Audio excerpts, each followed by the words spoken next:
Olá pessoal, bom dia. Espero que vocês estejam bem. Como que estão passando aí esse período da quarentena, da pandemia? Já passamos os 2 meses de quarentena, do isolamento social. Com a graça de Deus, aos poucos nós fomos voltando é, a algumas atividades na igreja dentro do possível, com a distribuição da comunhão, com a assistência de confissão e tudo mais. Então, Deus ele vem se mostrando e se revelando aos poucos como esse Deus providente, que não nos desampara, que não nos abandona, que não nos deixa só e que está conosco, está ao nosso lado. Passamos por tantas coisas, vamos contar um pouco, partilhar. Você vai ter a sua história de coisas que você passou nesse tempo, nesses dias. Alguns ficaram sabendo. Eu, por exemplo, cheguei a ficar com um caso suspeito de Covid-19. Padre Giovanni, um seminarista aqui conosco também em quarentena.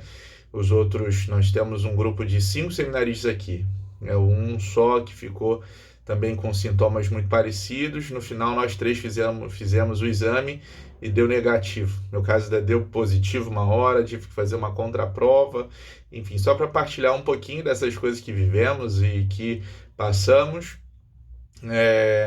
Se de repente alguém de vocês passou por uma situação difícil, de perda de parente, de amigo, quero manifestar aí nesse momento a presença da igreja também, o carinho de Deus, os sentimentos, o conforto, e que a gente tem que perseverar acima de tudo. Tenho pensado muito sobre essas coisas. Imagina, para você não deve estar sendo fácil, para ninguém está sendo fácil, para a gente que é padre também, que é ser humano de carne e osso, não está sendo fácil. Imaginar a gente sem um povo, a gente distante, sendo que a nossa vida foi voltada para vocês, para estar perto de vocês, mas a gente tem que aprender a quê? A tirar de tudo um bem e aprender que as coisas da vida passam, as coisas difíceis e até aquelas que a gente acha que são boas e que às vezes são eternas.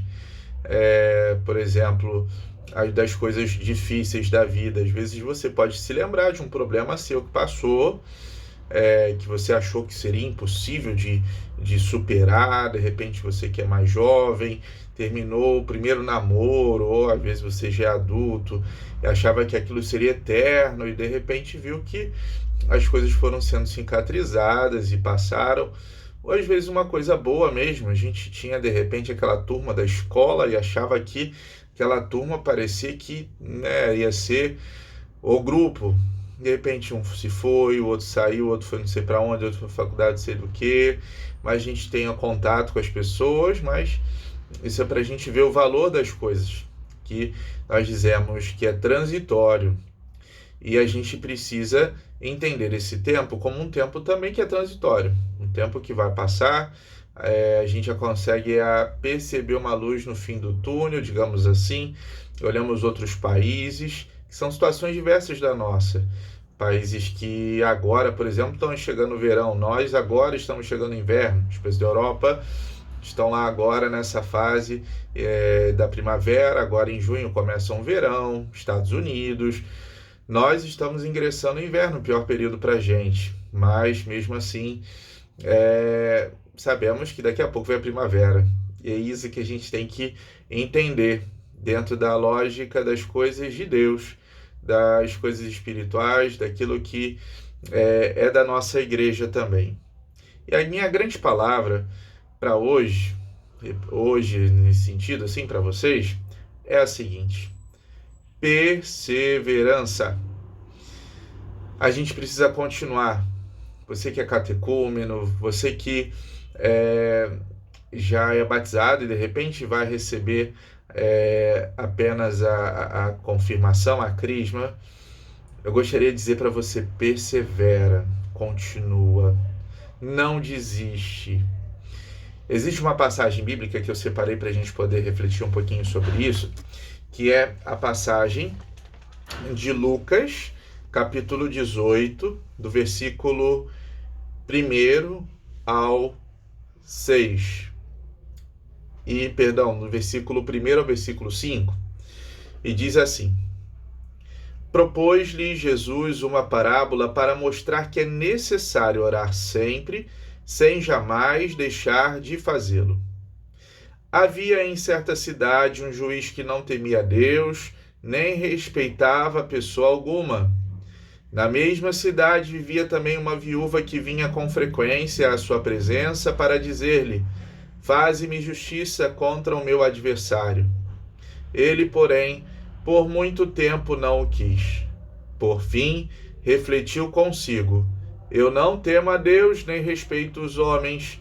Todavia, porque esta viúva me importuna, far-lhe-ei justiça, senão ela não cessará de me molestar.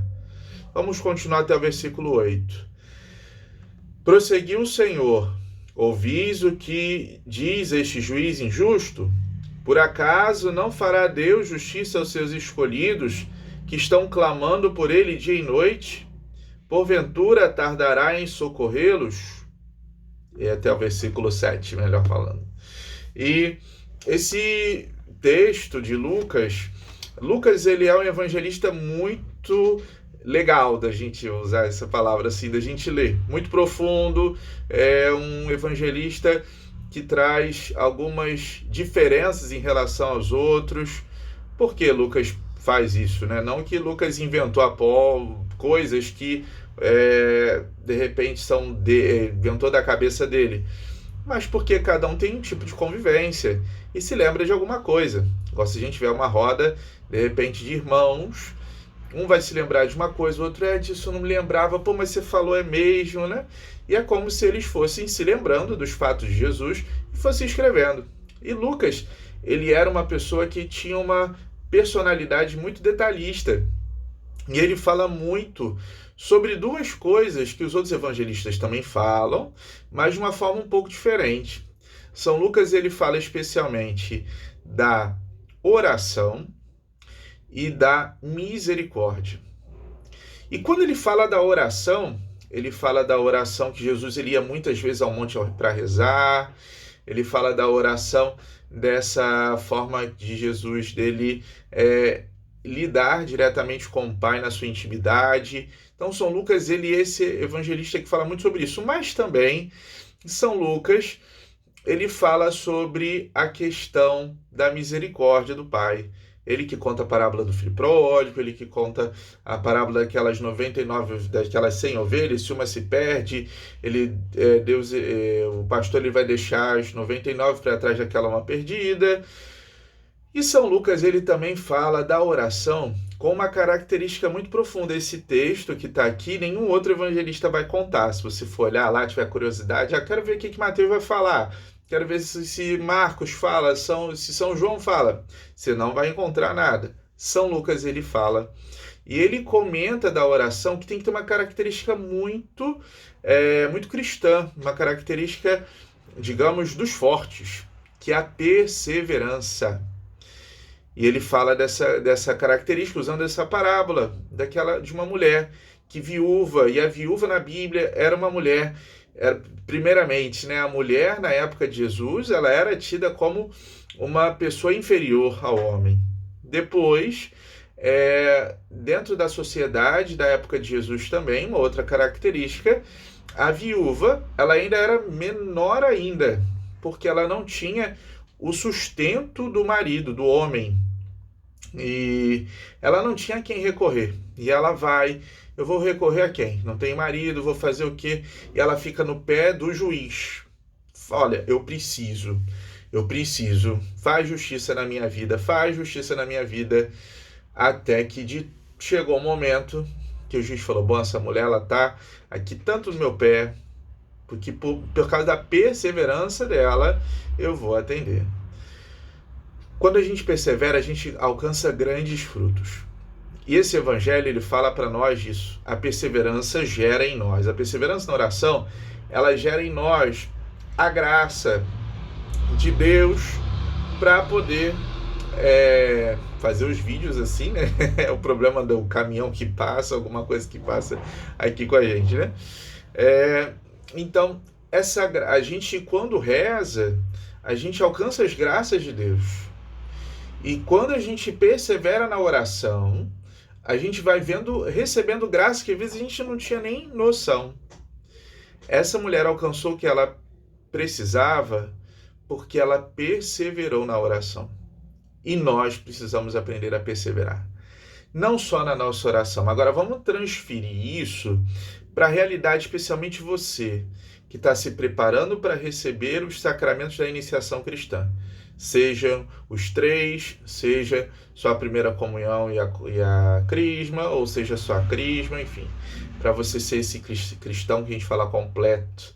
Um cristão que recebeu completo, porque recebeu os 3 sacramentos da iniciação cristã. Depois tem os outros, sacramento de serviço, se você for casado, se você for padre, também vai ser uma alegria, ter a vocação sacerdotal, ou ter os outros sacramentos, da confissão e o sacramento da unção dos enfermos. Mas o fato é que eu gostaria de te exortar o seguinte, como um pai que quer o bem do seu filho. Não desista. Sei que não está sendo fácil, conforme eu dizia, não está sendo fácil para ninguém, mas a força da fé, ela faz com que a gente não desista das coisas, não desista de Deus, não desista dos frutos de Deus. Por quê? Porque o sentido da nossa vida não está nas circunstâncias. Ou seja, o sentido da sua vida, a sua felicidade, a sua alegria não pode estar no que é circunstancial. O que é circunstancial? É o volúvel, é o que muda. O que é o circunstancial? O circunstancial é isso. Eu coloco o sentido da minha vida, a alegria, a minha felicidade, de repente na minha escola. A minha escola passou, acabou. Eu coloco o sentido da minha felicidade no namoro. E você vai ficar inventando o tempo todo, namorei, e de repente por um motivo, conheceu a pessoa, não era aquela pessoa, e você vai ter que ficar assim. Por isso, às vezes, muitas pessoas vivem uma certa promiscuidade, porque é a busca do prazer, enfim, tantas outras coisas que eu poderia citar aqui, que são circunstanciais. Não, o que Deus está querendo te dar é eterno, é para sempre, ninguém vai tirar. O que Deus está querendo te dar é o batismo, que Ele vai trazer para você uma marca para sempre como filho de Deus. O que Deus está querendo te dar é a Eucaristia, que é o presente, é o pão do céu, que é para sempre, e que você vai sempre nutrir a tua alma dessa presença de Jesus. O que Deus está querendo te dar é a graça de você se tornar templo maduro do Espírito Santo de Deus, pelo sacramento da crisma. Então, são bens que são eternos e que a gente, quando olha assim, a gente percebe, puxa, é algo que vai trazer tão proveito para a minha vida que eu vou lutar até o fim. A gente vê muitas pessoas que elas se empenham por bens que são perecíveis. A pessoa que ela quer muito aquela faculdade. Então, eu quero fazer faculdade de Direito. E você vai lutar pelo direito, vai lutar e vai estudar, e ingressou, de repente não teve condição, fez o Enem e tal, aí conseguiu uma boa nota, conseguiu entrar lá para uma federal. Ou de repente você ingressou numa particular, mas vai ter que pagar e não tem muito o que pagar, vai ter que se virar um pouco para pagar, vai ter que trabalhar, vai ter que vender doce na rua, vai ter que fazer, porque sabe que é um bem grande que você vai receber. E São Paulo, numa das passagens, numa das cartas dele, ele diz isso, que nós não estamos lutando por uma coroa, nós somos atletas, não estamos lutando por uma coroa que é perecível, que passa. Na época de São Paulo, os atletas, eles corriam lá, as Olimpíadas e tal, e o que eles ganhavam no final? Uma coroa de louro. E para eles era um máximo. Puxa, eu ganhei uma coroa de louro. Então isso aqui é o símbolo que você mostrava para a pessoa, olha, poxa, ele é importante, ele conseguiu ganhar a coroa de louro. Mas São Paulo fala, olha, isso passa, isso é perecível. A coroa de louro seca, de repente alguém pode levar, o vento sumiu, a coroa sumiu e tal. O que Deus quer dar para você, o que Deus está te oferecendo, o que a igreja, como mãe, ela está disposta a te dar é algo que ninguém vai tirar. Por isso, persevera, continua. A gente vai passar pelo inverno, a gente vai passar por esse momento. O bispo mandou mensagem falando: olha, depois a gente vai remarcar a crisma aí da paróquia e tal, tudo bem. A gente iria receber, que eles queriam receber o sacramento do batismo, iria receber no sábado de aleluia e tal, não receberam. Saiba, persevera, que daqui a pouco a gente vai comemorar muito o fato da gente ter passado por isso. A gente vai ter história para contar. Falar: olha, eu vou falar assim, puxa, a minha paróquia, quando eu assumi Raiz da Serra no dia 8 de fevereiro, com tantos planos, quando eu vim para cá, e fui fazendo reunião, até que chegou no dia 20 de março e veio aquele decreto do bispo falando: olha, é preciso fechar. E a gente fechou, e não pode fazer as coisas. E eu vou ter história para falar: olha, depois eu fui reconstruindo, fui repensando a minha pastoral, e fui vendo outros meios para poder chegar até as pessoas e tal, e ali Deus ele foi trabalhando, e minha paróquia foi crescendo, e aconteceu isso. São essas histórias boas que a gente tem para contar quando a gente persevera no caminho certo. E o que é mais certo é a verdade, e Jesus é a verdade. Continua com Deus e não deixa passar esse momento. Mesmo desanimado, continua. Qualquer coisa que precisar, eu até coloquei nas páginas da nossa paróquia, do Facebook e tal, do Instagram. Se quiser conversar um pouquinho comigo, com o padre Giovanni, o vigário, conversa conosco. A gente está disponível para fazer uma oração por você, seja online. Se você tem possibilidade, pode fazer um atendimento rápido na própria secretaria aqui da nossa igreja, que funciona na igreja de Santa Catarina, da nossa paróquia, né? Funciona aqui na Santa Catarina. A gente conversa com você: não posso sair, ou não quero sair, eu estou na quarentena mesmo. Então, de casa, a gente disponibilizou um telefone para isso, para poder te ouvir. Poxa, eu estou deprimido, eu estou cansado, para fazer uma oração por você. Enfim, mas o que a gente quer dizer é isso. Em primeiro lugar, estamos com você. Como padre, eu digo isso: estou com você, Padre Giovanni. Nós, Padre Antônio, mais idoso, está lá isolado, na quarentena dele, na casa dele. Nós estamos com você. O teu catequista, aquele que te acompanha, está contigo. E Deus está contigo e te espera de braços abertos para poder, por meio da igreja, te dar os sacramentos que vão ser grande graça para a sua vida. Tá bom? Qualquer dificuldade da perseverança, repito, é na oração que você vai vencer, é na partilha com essas pessoas que vão te ajudar, e nesse sentido estamos aí como igreja, como irmãos. Que Deus abençoe, que você possa trazer depois essa passagem, durante a semana, ler essa passagem. É uma forma de você perseverar na oração, perseverar no caminho do catecumenato, é uma forma de você perseverar com Deus, tá bom? Mais uma vez, deixo a minha bênção, um abraço, e que você possa transmitir também essa bênção, esse abraço para sua família, e estamos aí com você, ok? O Senhor esteja convosco, Ele está no meio de nós. Abençoe-vos Deus Todo-Poderoso, Pai e Filho e Espírito Santo. Amém. Deus abençoe.